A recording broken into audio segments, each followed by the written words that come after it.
Hello friends, welcome to seven please like, share and subscribe. Sweet potato ಗೆಣಸು. ಅಮ್ಮ ಗೆಣಸು ಕರ್ನಾಗಿಟ್ಟ ಕುದಿಸು ತೊತ್ ಮಾಡಿ ತಿನಸು. ಇದರದ್ದು ನ್ಯೂ ವರ್ಷನ್ ಬಂದಿದೆ. ಅಮ್ಮ ಗೆಣಸು ಕುಕ್ಕರ್ನಾಗಿಟ್ಟ ಕುದಿಸು ಉಪ್ಪು ಖಾರ ಹಾಕಿ ಚಪಾತಿ ಮಾಡಿ ತಿನಸು. ಇವತ್ತು ನಾವು ಸ್ವೀಟ್ ಪೊಟ್ಯಾಟೋದಿಂದ ಚಪಾತಿ ಮಾಡ್ತಾಯಿದ್ದೀವಿ. ಸ್ವೀಟ್ ಪೊಟ್ಯಾಟೋನ ಸ್ಪ್ಯಾಶ್ ಮಾಡಿಕೊಂಡು ಅದಕ್ಕೆ ಉಪ್ಪು, ಅರಿಶಿಣ, ಖಾರದ ಪುಡಿ, ಗರಂ ಮಸಾಲ, ಸ್ವಲ್ಪ ಅಜ್ವಾನ, ಇದಕ್ಕೆ 2 ಕಪ್ಪಷ್ಟು ಗೋಧಿ ಹಿಟ್ಟು ಹಾಕಿ ಮೇಲೆ ಕೊತ್ತಂಬರಿ ಹಾಕಿ ಚೆನ್ನಾಗಿ ಚಪಾತಿ ಹಿಟ್ಟಿನ ಅದಕ್ಕೆ ಮಿಕ್ಸ್ ಮಾಡ್ಕೋಬೇಕು.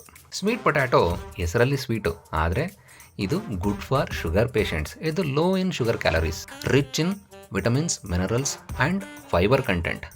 It helps in losing weight. ಇದನ್ನು ಚಪಾತಿ ಆಕಾರಕ್ಕೆ ಲಟ್ಟಿಸಿ ಚಪಾತಿ ಬೇಯಿಸಿದ್ರೆ super duper healthy sweet potato chapati is ready. ಇದರಲ್ಲಿ ಆಲ್ರೆಡಿ ಖಾರ, ಮಸಾಲೆ, ಉಪ್ಪು ಎಲ್ಲ ಹಾಕಿರೋದ್ರಿಂದ ಇದನ್ನ ಹಿಂಗೆ ರೋಲ್ ಮಾಡಿಕೊಟ್ಬಿಟ್ರೆ ಮಕ್ಕಳು ಖುಷಿಯಿಂದ ಓಡಾಡ್ಕೊಂಡು ತಿಂತಾ ಇರ್ತಾರೆ. ಅಥವಾ ಯಾವುದಾದ್ರು ಒಂದು ಪಲ್ಯ ಜೊತೆ ಸರ್ವ್ ಮಾಡ್ಬೋದು, ಇಲ್ಲ ಮೊಸರಿನ ಜೊತೆ ಸರ್ವ್ ಮಾಡಿದ್ರೂ ಯಮ್ಮಿ ಆಗಿರುತ್ತೆ. ಎಂಜಾಯ್. Thank you.